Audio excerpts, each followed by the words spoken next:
Hey guys, I have printed out my geometric animal. I decided to do a giraffe. And I'm going to find the center. There's probably a line right down the middle somewhere. And I'm going to line up my ruler and draw a line going all the way down.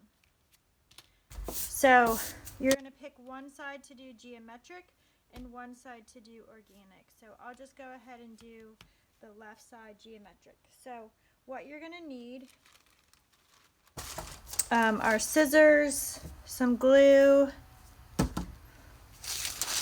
a piece of tracing paper, and then just different scraps of papers. So at school, we'll probably just use construction paper, but actually at home right now, and I couldn't find any construction paper, so I just kind of like went through some magazines and just found some like random scraps. So what you're gonna do is you're gonna use the tracing paper to trace different shapes and then cut them out of the scrapbook paper, and you're gonna collage the whole side. So I'm gonna start with this big piece inside the ear. I'm gonna try to save as much tissue paper or tracing paper as I can. So I'm gonna just trace this,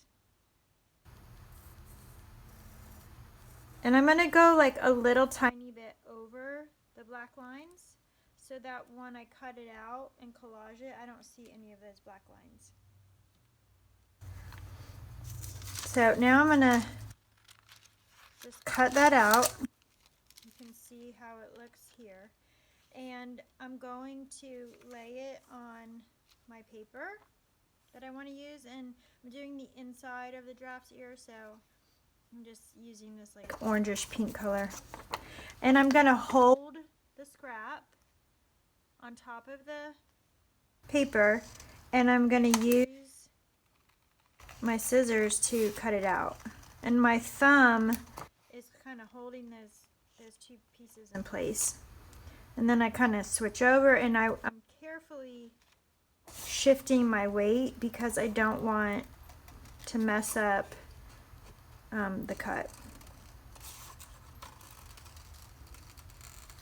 Okay, so now when I take away the little pattern piece I made, I have the inside of my ear, or whatever shape that you're cutting with.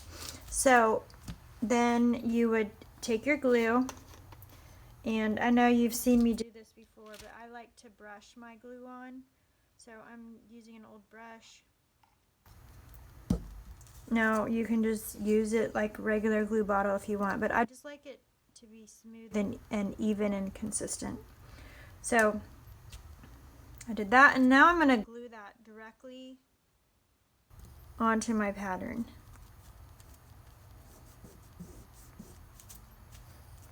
And I just kind of press it down and smooth it out. And then I just keep going. So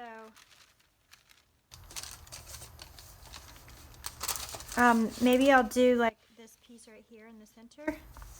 I'm just going to show you one more time, and then you'll continue the process. So I'm tracing right on top of the black line.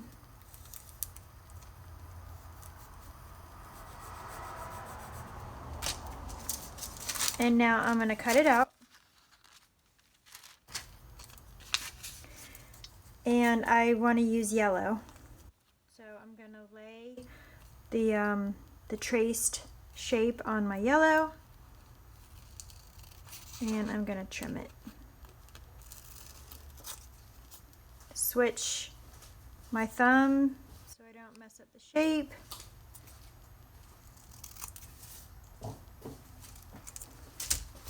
And just kind of sweep away the scraps, and now I have it upside down. No, I don't. What did I do here? Oh, it was backwards. Okay. So now I'm going to glue it down. Now there's a little extra there, So I'm just going to carefully trim it. You know, it doesn't have to be exactly perfect, but if you want it to look really good, you want to get it as geometric and precise as possible. So I'm going to glue that one and just smooth it out. Okay, and then you're going to keep going. You're just going to continue that process over and over. I'll probably use some of this orange paper. I'll wait till I get to school and get some brown for the spots, and then I'll continue until the whole left side is collaged with my geometric shapes. Hey guys, I thought of two other things that are pretty important that I wanted to add. So after I stopped taping, I decided to go ahead and finish my side, and I realized that I didn't have any brown paper. So an option for colors that you might not be able to find is to paint your own paper. Very similar to what we did when we made papers for our collaged self-portraits at the beginning of the semester. So I made this brown. I just painted it and then kind of scratched a design on it. And so I can use this as a paper. And then I found another brown off of in the recycling bin. It was a brown paper bag. So that was another way that I got a different color. The other thing I wanted to tell you is please don't put two of the same colors next to each other. So anytime that you have yellow, like I'm doing the giraffe, so there's a lot of yellow and brown. I don't want to put a yellow next to a yellow. So for this one, there's another shape right here that I need to cut out. If I made it yellow, then it would look like one big piece and you wouldn't really be able to see the collage. So I'm gonna make sure that I'm using contrasting, colors next to each other. So I cut that shape just like I showed you before, and now I'm gonna cut it out of the brown paper that I made. And that way you'll really get a varied collage. It's almost like a paper mosaic. So I'll go ahead and lay that one there.